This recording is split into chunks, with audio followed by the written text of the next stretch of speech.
ఒక రౌడీ కేంద్రమంత్రి మెడలో తాళిబొట్టు కడితే ఒకప్పుడు సూర్య పేరు వింటే అది నిజాయితీకి నిబద్ధతకు నిలువెత్తు నిదర్శనం. అతని కళ్లల్లో దేశానికి సేవ చెయ్యాలనే తపన, ప్రజల కష్టాలను తీర్చాలనే ఆశయం నిప్పులా వెలిగేవి. పూణేలో కలెక్టర్గా అతనిదైన ముద్ర వేశాడు. ప్రతి ఫైల్లో నిజాయితీ, ప్రతి నిర్ణయంలో ప్రజల సంక్షేమం.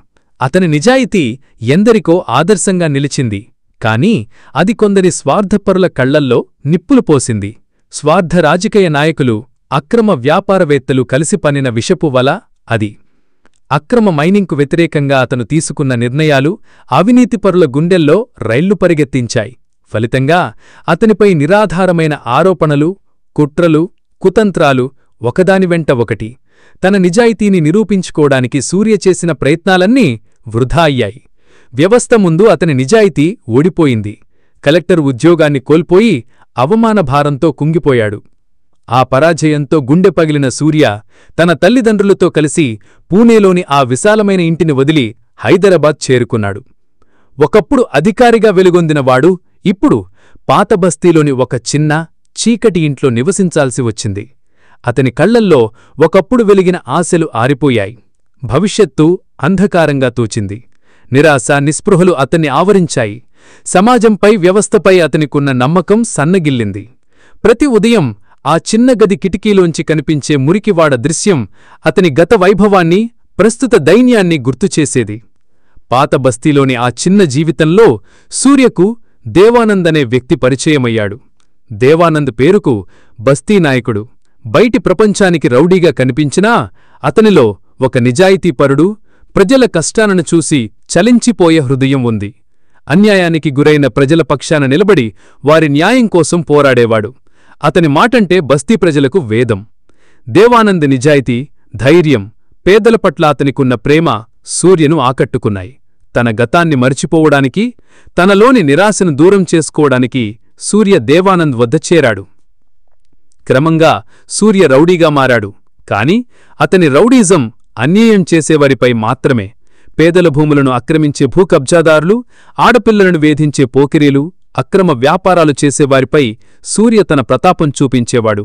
అతని చేతిలో కర్ర, తళ్లల్లో నిప్పు. దేవానంద్, సూర్య కలిసి పాత బస్తీ ప్రజల ఆశలను మోసే నాయకులుగా మారారు. వారిద్దరూ బస్తీ ప్రజలకు అండగా నిలిచారు. సూర్యలో మళ్లీ ఒక కొత్త ఆశ, ఒక కొత్త లక్ష్యం చిగురించింది. అది ప్రజల కోసం పోరాడటం, న్యాయం కోసం నిలబడటం. ఒకరోజు దేవానంద్ నుండి సూర్యకు ఒక ఆదేశం వచ్చింది. లక్ష్మీనరసింహస్వామి ఆలయంలో జరుగుతున్న ఒక ప్రేమ వివాహాన్ని ఆపడానికి వెళ్లమని. సూర్యకు మొదట ఈ పని నచ్చలేదు. ప్రేమ వివాహాన్ని ఆపడం ఏమిటి అని ఆలోచించాడు. కాని దేవానంద్ చెప్పిన కారణం విన్న తర్వాత సూర్యకు ఆ పని యొక్క ప్రాముఖ్యత అర్థమైంది. అది ఒక ఉన్నత కుటుంబానికి చెందిన అమ్మాయి జీవితానికి సంబంధించిన విషయం. అదే సమయంలో ఇంకో వారం రోజుల్లో తన వివాహం జరగనుండగా కేంద్రమంత్రి శౌర్య తన కుటుంబంతో కలిసి స్వామివారి మొక్కు తీర్చుకోవడానికి ఆలయానికి వచ్చింది. ఆమె కళ్లల్లో ఒక ప్రత్యేకమైన తేజస్సు, ఆమె నడకలో ఒక ఆత్మవిశ్వాసం, ఆమె ముఖంలో ఒక దేవత కళ. ఆలయంలో ప్రేమ వివాహం జరుగుతున్న ప్రదేశానికి సూర్య వెళ్లాడు. పెళ్లి ఆపడానికి ప్రయత్నిస్తుండగా అటుగా వస్తున్న శౌర్య సూర్యకు అడ్డుగా నిలబడి అతని చెంపపై గట్టిగా కొట్టింది. ఎవరు నువ్వు?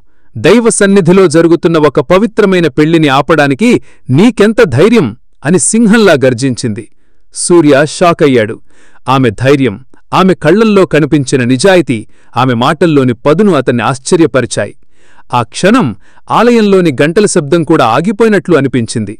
సూర్య ఆ ప్రేమ వివాహాన్ని ఆపడానికి కారణం, ఒక ఉన్నత కుటుంబానికి చెందిన అమ్మాయి, ఆమె తల్లిదండ్రులకు తెలియకుండా ఈ పెళ్లి జరిగితే ఆ అమ్మాయి తండ్రి ప్రేమించిన వ్యక్తిని చంపేస్తాడని, ఆ అమ్మాయిని కూడా చంపేస్తాడని దేవానంద్కు తెలిసింది. అందుకే దేవానంద్ ఆ అమ్మాయి తల్లిదండ్రులతో మాట్లాడి వారిద్దరికీ పెళ్లి చేసే బాధ్యత మాది అని చెప్పి ఈ పెళ్లి ఆపమని సూర్యకు చెప్పాడు. సూర్య అదే విషయాన్ని శౌర్యకు వివరించడానికి ప్రయత్నించాడు. కాని శౌర్య వినలేదు. ఆమె కళ్లల్లో ఆ ప్రేమ జంటకు పెళ్లి చెయ్యాలనే దృఢ సంకల్పం కనిపించింది. శౌర్య సూర్య చంపపై కొట్టి ఆ ప్రేమ జంటకు పెళ్లి చేయడానికి సిద్ధమైంది. ఆ కోపంతో, ఆ క్షణంలో సూర్యకు ఏం చెయ్యాలో తోచలేదు. అతని కళ్ల ముందు తన నిజాయితీని కోల్పోయిన గత జీవితం, ఇప్పుడు ఈ అమ్మాయి ధైర్యం. ఒక క్షణికావేశంలో ఆలయంలో ఉన్న ఒక దేవత మెడలోనుంచి తాళిబొట్టు తీసి కేంద్రమంత్రి శౌర్య మెడలో కట్టాడు. ఆ తాళిబొట్టు శౌర్య మెడలో పడగానే అక్కడ ఉన్నవారందరూ షాకయ్యారు. ఆ పవిత్రమైన ఆలయ ప్రాంగణం ఒక్కసారిగా నిశ్శబ్దంగా మారిపోయింది. గాలిలో ఒక ఉద్వేగభరితమైన నిశ్శబ్దం అలుముకుంది. శౌర్య తల్లిదండ్రులు, వారి అనుచరులు, గార్డులు, పోలీసులు అందరూ కలిసి సూర్యను చితకబాదారు. అతనిపై పిడుగుద్దుల వర్షం కురిసింది. సూర్యకు ఏమీ అర్థం కాలేదు. తన్ను ఎందుకు కొడుతున్నారో కూడా తెలియని స్థితిలో ఉన్నాడు. అతని శరీరంలో ప్రతి అణువు నొప్పిని అనుభవించింది. రక్తం కారింది. అతని బట్టలు చిరిగిపోయాయి. సూర్య పూర్తిగా స్పృహ కోల్పోయాడు. కోణ ఊపిరితో ఉన్న సూర్యను అతనితో పాటు వచ్చిన కొంతమంది యువకులు కారులో ఎక్కించుకొని హైదరాబాదులోని ఒక ఆస్పత్రిలో చేర్చారు. అతని పరిస్థితి విషమంగా ఉందని డాక్టర్లు చెప్పారు. మృత్యువుతో పోరాడుతున్నాడు సూర్య. శౌర్య మాత్రం షాక్లో ఉండిపోయింది. ఆమెకు ఏం జరుగుతుందో, తన వాళ్లు ఎవర్ని కొడుతున్నారో కూడా తెలియని స్థితిలో ఉండిపోయింది. ఆమె కళ్లముందు జరిగిన సంఘటన ఆమెను స్తంభింపజేసింది. ఆమె మెడలో ఉన్న తాళిబొట్టును చూసి తన జీవితం ఒక్కసారిగా మారిపోయిందని అర్థమైంది. ఆ రక్తపు మరకలు, ఆ అరుపులు, ఆ గుద్దులు ఆమె కళ్లముందు మెదులుతూనే ఉన్నాయి. కేంద్రమంత్రి శౌర్య తన కుటుంబంతో కలిసి ముంబైలోని తమ ఇంటికే విమానంలో వెళ్ళింది. ఆమె తల్లిదండ్రులు పెళ్లి పనులను కొనసాగించారు. శౌర్య చిన్నప్పట్నుంచి అమెరికాలో పెరిగి చదువుకున్నప్పటికీ తను పుట్టిన భారతదేశమంటే ప్రాణం. భారతీయ సాంప్రదాయాలంటే ఆమెకు ఎనలేని గౌరవం. తను చిన్నప్పట్నుంచీ నమ్మే లక్ష్మీనరసింహస్వామి అంటే ఆమెకు ఎంతో భక్తి. ఆమె మనసులో ఆలయంలో జరిగిన సంఘటన పదే పదే మెదులుతోంది. ఆమె మెడలో ఉన్న తాళిబొట్టును చూసి తన జీవితం ఒక కొత్త మలుపు తీసుకుందని అర్థమైంది. లక్ష్మీనరసింహస్వామి సన్నిధిలో జరిగిన తన వివాహాన్ని స్వామివారి అనుగ్రహంగా భావించింది శౌర్య. ఈ సంఘటన వెనుక ఏదో ఒక దైవ సంకల్పం ఉందని ఆమె నమ్మింది. తన జీవితంలో ఒక కొత్త అధ్యాయం ప్రారంభమైందని ఆమెకనిపించింది. తన రాజకీయ జీవితం, తన భవిష్యత్తు, తన కుటుంబం అన్నీ ఒకవైపు, ఆ తెలియని వ్యక్తి, అతని చర్య, ఆ తాళిబొట్టు మరోవైపు. ఆమె మనసులో ఒక పెద్ద యుద్ధం జరుగుతోంది. ఆ రోజు ఆలయంలో జరిగిన సంఘటన ఆమెను తీవ్రంగా ప్రభావితం చేసింది. తన కేంద్రమంత్రి పదవికి రాజీనామా చేసి ఆ తెలియని వ్యక్తి కోసం హైదరాబాద్ రావాలని నిర్ణయించుకుంది. శౌర్య తల్లిదండ్రులకు ఇది ఇష్టం లేకపోయినా వారితో వాదించి, నా జీవితం నా ఇష్టం, ఈ పెళ్ళి దైవ నిర్ణయం అని చెప్పి వారి మాట కాదని 100 కోట్ల ఆస్తులను, విలాసవంతమైన జీవితాన్ని వదిలేసి ముంబై నుంచి హైదరాబాద్ చేరుకుంది. ఆమెకు ఆ వ్యక్తి పేరు తెలియదు, అతని గురించి ఏమీ తెలియదు. కాని అతని కళ్లల్లో చూసిన నిజాయితీ, అతని చర్య వెనుక ఉన్న కారణం ఆమెను హైదరాబాదుకు నడిపించాయి. సూర్య హైదరాబాద్లోనే ఉన్నాడని ఆలయంలో అతన్ని తీసుకెళ్లిన వ్యక్తుల మాటలను బట్టి శౌర్యకు అర్థమైంది. అతన్ని వెతకడానికి ఆమె హైదరాబాదులో అడుగుపెట్టింది. ఆమె చేతిలో ఒక చిన్న సంచి, కళ్లల్లో ఒక దృఢ సంకల్పం. ఒక కేంద్రమంత్రి ఇప్పుడొక సాధారణ యువతిలా హైదరాబాదు వీధుల్లో అడుగుపెట్టింది. సూర్యను వెతికే క్రమంలో శౌర్యకు ఒక భయంకరమైన నిజం తెలిసింది. హైదరాబాదులో అందమైన అమ్మాయిలను విదేశాలకు అక్రమంగా తరలించే ఒక ముఠా ఉందని. ఆ ముఠా చేతికి శౌర్య కూడా చిక్కుకుంది. ఆమెను కూడా కిడ్నాప్ చేసి ఒక రహస్య ప్రదేశంలో బంధించారు. ఆమెకేం జరుగుతుందో అర్థం కాలేదు. తన జీవితం ఎటువైపు వెళుతుందో తెలియని పరిస్థితి. అదే సమయంలో కొంతమంది పెద్ద పెద్ద వ్యాపారవేత్తలు, సినిమా పరిశ్రమకు చెందినవారు దేవానంద్ వద్దకు వచ్చారు. వారి కళ్లల్లో కన్నీళ్లు, గుండెల్లో బాధ. గత కొన్ని రోజులుగా తమ అమ్మాయిలు కనిపించకుండా పోయారని, పోలీసులు కూడా ఏమీ చెయ్యలేమని చేతులెత్తేశారని, తమ పిల్లలను కాపాడగలడని దేవానందును వేడుకున్నారు. వారి కడుపు కోత చూసిన దేవానంద్ వారి బాధను అర్థం చేసుకున్నాడు. అతని మనసులో ఒక కొత్త సంకల్పం కలిగింది. దేవానంద్ సూర్యను పిలిచి ఈ విషయం చెప్పాడు. అతని కళ్లల్లో ఒక కొత్త ఆవేశం, ఒక కొత్త సంకల్పం కనిపించాయి. సూర్యా, మనం ఇన్ని రోజులు మన స్లమ్ ఏరియాలోని పేద ప్రజలకు అండగా నిలబడ్డాం. ఇప్పుడు మనకు వ్యతిరేకంగా పనిచేసిన వారే మన సాయం కోరి వచ్చారు. ఇది ఒకటే కారణం కాదు. ముందు వారు మన ఆడబిడ్డలు. ఏ ఒక్క ఆడబిడ్డ ఈ హైదరాబాద్ నగరం దాటిపోకూడదు అని ఆజ్ఞాపించాడు. అతని మాటల్లో ఒక నాయకుడి ఆవేశం, ఒక తండ్రి బాధ స్పష్టంగా కనిపించాయి. సూర్య దేవానంద్ ఆదేశాన్ని శిరసావహించాడు. అతనిలో ఒక కొత్త శక్తి, ఒక కొత్త ఉత్సాహం నిండిపోయాయి. తన గతాన్ని మర్చిపోయి ఈ ఆడబిడ్డలను కాపాడాలనే సంకల్పంతో బయల్దేరాడు. ఇది కేవలం ఒక పని కాదు, ఇది అతని జీవిత లక్ష్యం. సూర్య తన టీంతో కలిసి నగరం మొత్తం గాలాడు. కిడ్నాప్ అయిన అమ్మాయిల గురించి సమాచారం సేకరించాడు. తనకున్న పరిచయాలను, తన తెలివితేటలను ఉపయోగించి ఆ ముఠా గురించి వివరాలు తెలుసుకున్నాడు. చీకటి వీధులు, పాతబస్తీలోని సందులు, గొందులు ప్రతిచోటా వెతికాడు. కొంతమంది వ్యక్తుల ద్వారా అమ్మాయిలను కిడ్నాప్ చేసినవారు పాతబస్తీలోని ఒక సొరంగం అండర్గ్రౌండ్లో ఉన్నారని అతనికి తెలిసింది. ఆ సొరంగం ఒక రహస్య ప్రదేశంలో ఉందని, అది చాలా ప్రమాదకరమైందని అతనికి తెలిసింది. ఆ సమాచారంతో సూర్య తన టీంతో కలిసి ఆ ప్రదేశానికి వెళ్లాడు. అతని కళ్లల్లో ఒక కసి, ఒక పట్టుదల కనిపించాయి. ఇది కేవలం కిడ్నాప్ అయిన అమ్మాయిలను కాపాడటం కాదు, ఇది న్యాయం కోసం ఒక పోరాటం. ఆ సొరంగంలో భయంకరమైన గ్యాంగ్స్టర్లున్నారు. వారు ఆయుధాలతో సిద్ధంగా ఉన్నారు. వారితో సూర్య తన టీం తీవ్రంగా పోరాడారు. తుపాకీ కాల్పులు, కత్తుల పోరాటాలు, అరుపులు. ఆ సొరంగం ఒక యుద్ధభూమిగా మారింది. అనేక అడ్డంకులను అధిగమించి ఆ సొరంగంలో బందీలుగా ఉన్న ఆడపిల్లలందరినీ కాపాడారు. వారిలో శౌర్య కూడా ఉంది. సూర్య ఆమెను కాపాడాడుగాని ఆమెను లక్ష్మీనరసింహస్వామి సన్నిధిలో తాళికట్టిన అమ్మాయిగా గుర్తించలేకపోయాడు. అతని మనసులో ఆ సంఘటన అస్పష్టంగా ఉంది. అయితే శౌర్య మాత్రం సూర్యను చూసి ఒక్కసారిగా స్తంభించిపోయింది. అతని కళ్లల్లోని అదే పదును, ఆ కోపంలో కూడా కనిపించిన అదే నిస్వార్థ ధైర్యం ఆమెకు ఆలయంలో జరిగిన సంఘటనను గుర్తుచేశాయి. తన మెడలో తాళికట్టిన వ్యక్తి ఇతనే అని ఆమె గుండె పలికింది. షాక్లో ఉన్నప్పటికీ ఆమె కళ్లల్లో ఒక గుర్తింపు, ఆశ్చర్యం మెరిశాయి.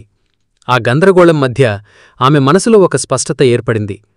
సూర్య, శౌర్యాలను కలిపిన సంఘటన ఆలయంలో జరిగి చాలా రోజులైంది. సూర్యకు స్పృహ వచ్చిన తర్వాత ఆ సంఘటన గురించిన జ్ఞాపకాలు అస్పష్టంగా ఉన్నాయి. ఆ దేవత మెడలోంచి తాళి తీసి కట్టిన విషయం గుర్తులేదు. అతని మనసులో కేవలం దేవానందు మాటలు, ఆడబిడ్డలను కాపాడాలనే సంకల్పం మాత్రమే ఉన్నాయి. అతను తన గతాన్ని మరిచిపోయి వర్తమానంలో జీవిస్తున్నాడు. శౌర్య మాత్రం సూర్యను స్పష్టంగా గుర్తుపట్టింది. తనను కాపాడిన వ్యక్తి, తన మెడలో తాళికట్టిన ఆ ధైర్యవంతుడి ఇతనే అని ఆమెకు అర్థమైంది. ఆమె మనసులో ఒక అద్భుతమైన భావన కలిగింది. లక్ష్మీనరసింహస్వామి అనుగ్రహంతోనే ఇదంతా జరిగిందని ఆమె మరింత బలంగా నమ్మింది. తనను కాపాడినందుకు కృతజ్ఞతగా, అలాగే తన భర్తగా భావించిన సూర్యతో ఉండాలనే తపనతో ఆమె అతని టీంతో కలిసి పాతబస్తీకొచ్చింది. ఆమె అతనిని మరింత దగ్గరగా అర్థం చేసుకోవాలని, అతని నిజాయితీని, అతని లక్ష్యాన్ని తెలుసుకోవాలని కోరుకుంది. శౌర్య, సూర్యను స్పష్టంగా గుర్తించినప్పటికీ తన నిజమైన గుర్తింపును మాత్రం వెల్లడించలేదు. అతనితో ఉండాలనే తపనతో, అతనిని మరింత దగ్గరగా అర్థం చేసుకోవాలనే ఆశతో ఆమె అతని టీంతో కలిసి పాతబస్తీకి వచ్చింది. దేవానందం, అతని టీం సభ్యులు శౌర్యకు ఆశ్రయం కల్పించారు. శౌర్య కేంద్రమంత్రి అని ఎవరికీ తెలియదు. తన ఒక సాధారణ అమ్మాయిలా దేవానంద్ ఆశ్రమంలో ఉండసాగింది. పాతబస్తీ జీవితం ఆమెకు ఓ కొత్త అనుభూతినిచ్చింది.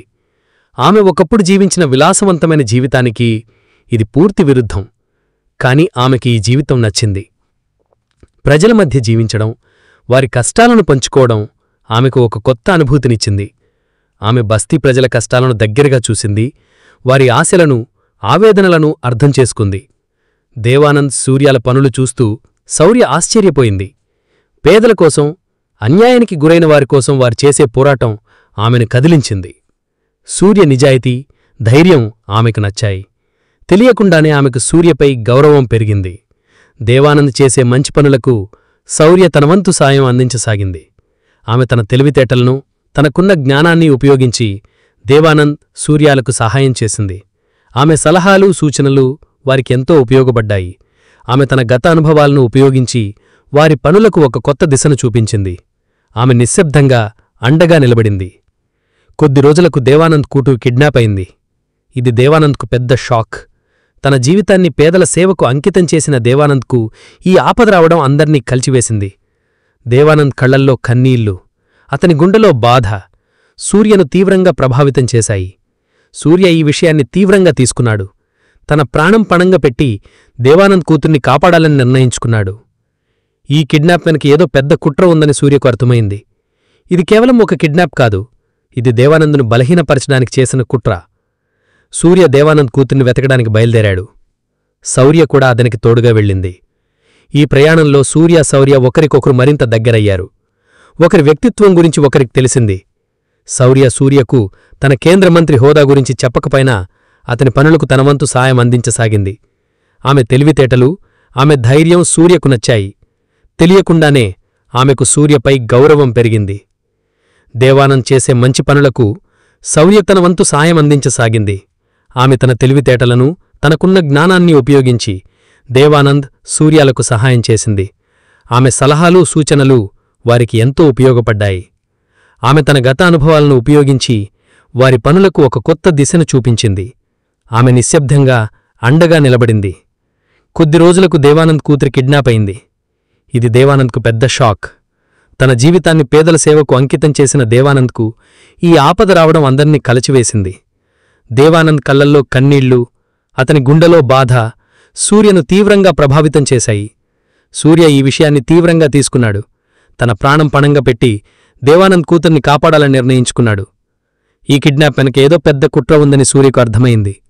ఇది కేవలం ఒక కిడ్నాప్ కాదు, ఇది దేవానంద్ను బలహీనపరచడానికి చేసిన కుట్ర. సూర్య దేవానంద్ కూతుర్ని వెతకడానికి బయల్దేరాడు. శౌర్య కూడా అతనికి తోడుగా వెళ్ళింది. ఈ ప్రయాణంలో సూర్య, శౌర్య ఒకరికొకరు మరింత దగ్గరయ్యారు. ఒకరి వ్యక్తిత్వం గురించి ఒకరికి తెలిసింది. శౌర్య సూర్యకు తన కేంద్రమంత్రి హోదా గురించి చెప్పకపోయినా అతని పనులకు తన వంతు సాయం అందించసాగింది. ఆమె తెలివితేటలు, ఆమె ధైర్యం సూర్యకు నచ్చాయి. వారిద్దరి మధ్య ఒక అవ్యక్తమైన బంధం ఏర్పడింది. ఒకరికొకరు తోడుగా, ఒకరికొకరు అండగా నిలిచారు. వారి ప్రయాణం కేవలం దేవానంద్ కూతుర్ని వెతకడం మాత్రమే కాదు, అది వారి మధ్య బంధాన్ని బలపరిచే ప్రయాణం. దేవానంద్ కూతుర్ని కాపాడే ప్రయత్నంలో సూర్యకు ఒక సంఘటనలో తీవ్రమైన గాయాలయ్యాయి. ఆస్పత్రిలో చికిత్స పొందుతున్నప్పుడు గతంలో ఆలయంలో జరిగిన సంఘటన అతనికి స్పష్టంగా గుర్తుకొచ్చింది. శౌర్యనే తాను తాళికట్టిన అమ్మాయని గుర్తించాడు. అతని మనసులో ఆశ్చర్యం, ఆనందం, బాధ ఒకేసారి ముప్పరిగున్నాయి. అతని కళ్లముందు ఆలయం, శౌర్య ముఖం, తాళిబొట్టు అన్నీ స్పష్టంగా మెరిశాయి. అదే సమయంలో శౌర్య కూడా సూర్యతో తన నిజమైన గుర్తింపును వెల్లడించింది. తాను కేంద్రమంత్రి అని, తన పేరు శౌర్య అని చెప్పింది. తన రాజకీయ జీవితాన్ని, 100 కోట్ల ఆస్తులను వదిలేసి కేవలం సూర్య కోసమే హైదరాబాద్కు వచ్చానని చెప్పింది. ఆమె కళ్లలో ప్రేమ, త్యాగం స్పష్టంగా కనిపించాయి. ఆ క్షణం వారిద్దరి జీవితాలు ఒకదానితో ఒకటి ముడిపడి ఉన్నాయని అర్థమైంది. సూర్య షాక్ అయ్యాడు.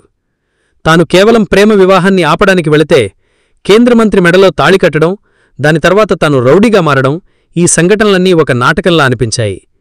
దైవ సంకల్పం లేకుండా ఇదంతా జరగదని అతనికి అర్థమైంది. శౌర్య కూడా తన భావాలను వ్యక్తపరిచింది. మీరు నా మెడలో తాళికట్టిన క్షణం నా జీవితం మారిపోయిందని చెప్పింది. లక్ష్మీనరసింహస్వామి అనుగ్రహంతోనే ఇదంతా జరిగిందని చెప్పింది.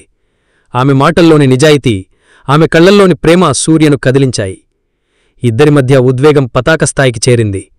వారి కళ్లల్లో ప్రేమ, ఆనందం, భవిష్యత్తు పట్ల ఆశలు కనిపించాయి. వారిద్దరూ ఒకరికొకరు అండగా నిలబడాలని నిర్ణయించుకున్నారు. ఒకరికొకరు తోడుగా, ఒకరికొకరు బలంగా నిలబడాలని ప్రమాణం చేసుకున్నారు. సూర్య, శౌర్య కలిసి దేవానంద్ కూతురును కిడ్నాప్ చేసిన వారిని పట్టుకున్నారు. వారిని పోలీసులకు అప్పగించారు. దేవానంద్ కూతురును సురక్షితంగా విడిపించారు. ఈ సంఘటనతో దేవానంద్, సూర్యల బంధం మరింత బలపడింది. దేవానంద్ సూర్యను తన కొడుకులా చూసుకున్నాడు. సూర్య, శౌర్యల ధైర్యం, నిబద్ధత దేవానంద్కు ఎంతో నచ్చాయి. వారిద్దరూ కలిసి సమాజానికి ఎంతో సేవ చేయగలరని అతనికి నమ్మకం కలిగింది. ఈ విజయం వారి బంధాన్ని మరింత బలపరిచింది. శౌర్య కుటుంబం సూర్య గురించి తెలుసుకొని షాక్ అయింది. తమ కూతురు ఒక మాజీ ఐఏఎస్ అధికారి, ఇప్పుడు రౌడీగా మారిన వ్యక్తిని ప్రేమించిందని తెలిసి వారు మొదట అంగీకరించలేదు. శౌర్య తల్లిదండ్రులు ఆమెను ముంబైకి తిరిగి రావాలని ఒత్తిడి చేశారు. కాని శౌర్య పట్టుదల, సూర్య నిజాయితీని తెలుసుకున్న తర్వాత శౌర్య తల్లిదండ్రులు సూర్యను అంగీకరించారు. సూర్య గతంలో ఐఏఎస్ అధికారిగా దేశానికి చేసిన సేవలు కూడా వారికి తెలిసాయి. అతని నిజాయితీ, నిబద్ధత వారికి నచ్చాయి. వారు తమ కూతురి ఆనందమే ముఖ్యమని భావించారు. సూర్య తన గతాన్ని, తన పరాజయాన్ని మర్చిపోయి శౌర్యతో కలిసి కొత్త జీవితాన్ని ప్రారంభించాడు. సూర్య, శౌర్య ఇద్దరూ కలిసి సమాజసేవకు అంకితమయ్యారు. దేవానంద్తో కలిసి అన్యాయానికి గురైన ప్రజల పక్షాన నిలబడి పోరాడారు. సూర్య తన ఐఏఎస్ జ్ఞానాన్ని, దేవానంద్ తన బస్తీ నాయకత్వాన్ని, శౌర్య తన రాజకీయ పరిజ్ఞానాన్ని ఉపయోగించి ప్రజలకు సేవ చేశారు. వారి పనులు ప్రజలందరి మన్ననలు పొందాయి. వారి జీవితం ఒక కొత్త మలుపు తీసుకుంది. అది సమాజసేవకు అంకితమైన జీవితం. సూర్య, శౌర్య ఒక ఆదర్శ దంపతులుగా మారారు. వారు తమ ఆస్తులను, రాజకీయ పలుకుబడిని ఉపయోగించి పేదల కోసం పాఠశాలలు, ఆస్పత్రులు నిర్మించారు. నిరాశ్రయులకు ఆశ్రయం కల్పించారు. వారి పనులు ప్రజలందరి మన్ననలు పొందాయి. వారు కేవలం బస్తీ ప్రజలకే కాకుండా రాష్ట్రంలోని ప్రతి మూలకు తమ సేవలను విస్తరించారు. వారి పేరు రాష్ట్రం మొత్తం మార్మోగింది. వారిని చూసి ఎంతోమంది స్ఫూర్తి పొందారు. సూర్య, శౌర్యలు రాజకీయాలలో ప్రవేశించి అవినీతికి వ్యతిరేకంగా పోరాడారు. వారి నిజాయితీ, నిబద్ధత ప్రజలకు ఆదర్శంగా నిలిచాయి. స్వార్థ రాజకీయ నాయకులు, వ్యాపారవేత్తల కాట కట్టించారు. స్వచ్ఛమైన నాయకత్వాన్ని నెలకొల్పారు. వారు ప్రజల మద్దతుతో ఎన్నికల్లో గెలిచి రాష్ట్రానికి సేవ చేశారు. వారి పాలనలో రాష్ట్రం అభివృద్ధి పదంలో పయనించింది. వారు కేవలం నాయకులు కాదు, ప్రజల ఆశలు, ఆకాంక్షలకు ప్రతీకలు. సూర్య, శౌర్యల ప్రేమ కేవలం ఒక రొమాంటిక్ కథ కాదు. ఇది ధైర్యం, త్యాగం, నిబద్ధత, నిస్వార్థ ప్రేమకు ప్రతీక. కష్టాలు, అడ్డంకులు ఎదురైనప్పటికీ వారి ప్రేమబంధం మరింత బలపడింది. ఇది నిజమైన ప్రేమకు, గెలుపుకు సంకేతం. వారి ప్రేమ సమాజానికి ఒక సందేశాన్నిచ్చింది.